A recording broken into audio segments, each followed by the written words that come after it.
Good morning, नमस्कार। मैं दयाशंकर शर्मा, कामयाब गुरु, स्पिरिचुअल मेंटोर, व्यक्तित्व विकास प्रशिक्षक, मोटिवेशन स्पीकर। मेरे भाइयों बहनों, हर शिक्षण संस्थान, एजुकेशन संस्थान की जिम्मेदारी होती है कि अपने एजुकेशन का जो सिस्टम है, जो उसका पढ़ाने का तरीका है, उसको शक्तिशाली बनाए, पावरफुल बनाए और अपने एजुकेशन संस्थान को नई नई चीज़ों से अपडेट करें और अपने आप को हमेशा प्रोग्रेसिव मोड में रखें। तो शैक्षणिक जो संस्थान हैं उनको प्रभावी ढंग से कैसे शिक्षा देने की कला सीखनी चाहिए। मेरे भाइयों बहनों, एजुकेशन सिस्टम को बेहतर बनाइए और अपने संस्थान को टॉप पे ले जाइए। आज हम जिस विषय पे बात करने जा रहे हैं कि आज एक सवाल से शुरुआत करते हैं। आपके हिसाब से एक अच्छे शिक्षक की सबसे बड़ी पहचान क्या होती है? एक अच्छे शिक्षक की सबसे बड़ी पहचान क्या होती है?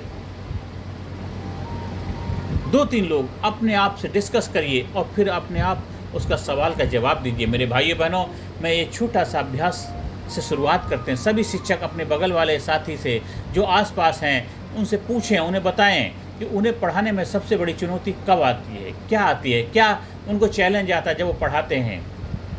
ज़्यादातर शिक्षक कहते हैं कि शिक्षा का अर्थ केवल पढ़ाना नहीं बल्कि जीवन गढ़ना होता है। यही इसका निष्कर्ष निकलता है। सबसे बड़ी चुनौती है जिस स्टूडेंट को, जिस विद्यार्थी को पढ़ा रहे हैं, उसके जीवन को बना रहे हैं, उसके भविष्य को बना रहे हैं। तो इसका अंतिम निष्कर्ष क्या है? शिक्षा का अर्थ केवल पढ़ाना नहीं है बल्कि जीवन गढ़ना है। मेरे भाइयों बहनों, प्रभावी शिक्षा के कुछ मूल स्तंभ हैं।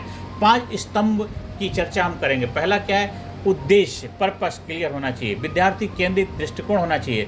सक्रिय उद्गम, एक्टिव लर्निंग वाला दृष्टिकोण होना चाहिए एजुकेशन संस्थान का। और व्यवहारिक शिक्षा होनी चाहिए। प्रेरणादायी शिक्षक होने चाहिए। 5 पिलर हैं, 5 चीज़ें हर एजुकेशन संस्थान में उनकी ज़रूरी है। क्या? आपका पर्पस क्लियर होना चाहिए, आप क्यों पढ़ा रहे हैं, आप संस्थान का उद्देश्य क्या है। और स्टूडेंट का दृष्टिकोण पॉजिटिव रखने के लिए आपका एजुकेशन संस्थान है। एक्टिव लर्निंग वाला एटीट्यूड है आपके संस्थान का। उनको व्यवहारिक शिक्षा देनी है, प्रेरणादायी शिक्षा देनी है। जो शिक्षक हैं उनका एटीट्यूड होना चाहिए इंस्पिरेशनल एजुकेशन देना। मेरे भाइयों बहनों, हर विद्यार्थी जो आपके संस्थान से निकल के जाए वो कहे क्या बात है, क्या ज़बरदस्त संस्थान था, हमेशा लाइफ टाइम तक उसको भूल ना पाए कि आपने उसके जीवन को गढ़ा है। और शिक्षण की जो आधुनिक पद्धतियां हैं, केवल लेक्चर नहीं, कहानी सुनाकर उनको एक्सप्लेन करना है। उनकी कंसेप्चुअल क्लैरिटी होनी चाहिए, अंडरस्टैंडिंग प्रॉपर होनी चाहिए। एक ही विषय को 2 तरीके से समझाएं और फिर हर स्टूडेंट से पूछें कि कौन सा ज़्यादा असरदार था, फिर वो आपको बताएंगे। कुछ प्रैक्टिकल टूल्स है, ग्रुप डिस्कशन करना है, रोल प्ले एक्टिविटी कराना है, केस स्टडी देना है, टेक्नोलॉजी बेस्ड टीचिंग होनी चाहिए। ये सब कुछ करेंगे तो आपका एजुकेशन संस्थान बहुत ही ज़बरदस्त प्रोग्रेसिव मोड पर रहेगा। मेरे भाइयों बहनों, और एक शिक्षक की भूमिका क्या होनी चाहिए, एक टीचर की भूमिका क्या होनी चाहिए? क्या छात्र आपकी बात सुनते हैं क्योंकि उन्हें सुनना पड़ता है, या सुनते हैं क्योंकि वे आपसे प्रेरित होते हैं, आपसे प्रेरणा लेकर के उनके अंदर एक कॉन्फिडेंस पैदा होता है। हर शिक्षक अपने मोबाइल या कॉपी में लिखे कि मेरी सबसे बड़ी ताकत, मेरी सबसे बड़ी कमी क्या है। दोनों, आपकी ताकत क्या है, आपकी वीकनेस क्या है, आपकी स्टेमिना क्या है। तो ये सारी चीज़ें नोट होनी, पता होनी चाहिए हर शिक्षक को अपने स्टूडेंट के बारे में।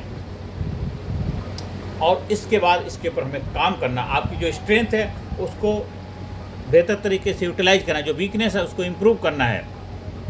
शिक्षक केवल सब्जेक्ट टीचर नहीं है बल्कि लाइफ कोच है, लाइफ का मेंटोर है बच्चे का। तो विद्यार्थियों की ज़रूरतें क्या क्या हैं?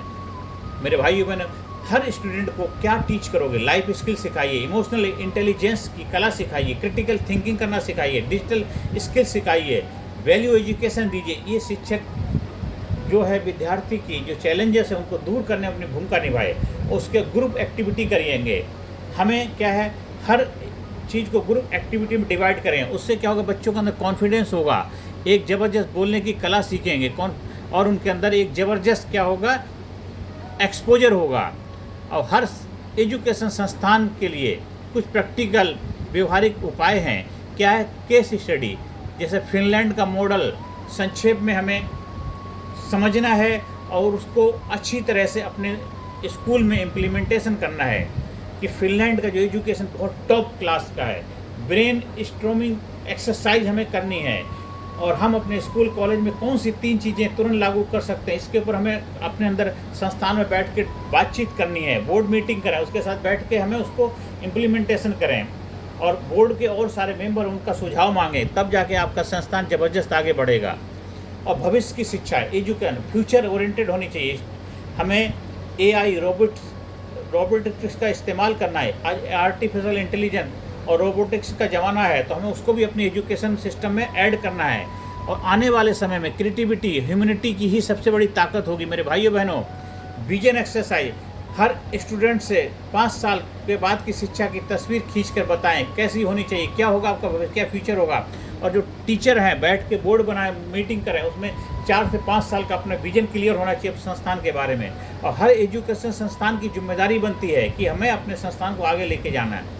और अंत में यही कहना चाहता हूँ, हर एजुकेशन संस्थान को क्या ज़बरदस्त तरीके से आगे बढ़ने के लिए अपने आप को हमेशा दृढ़ संकल्पित होना है, प्रतिज्ञा लेनी। मैं केवल किताबें नहीं पढ़ाऊँगा, मैं जीवन को गढ़ूँगा।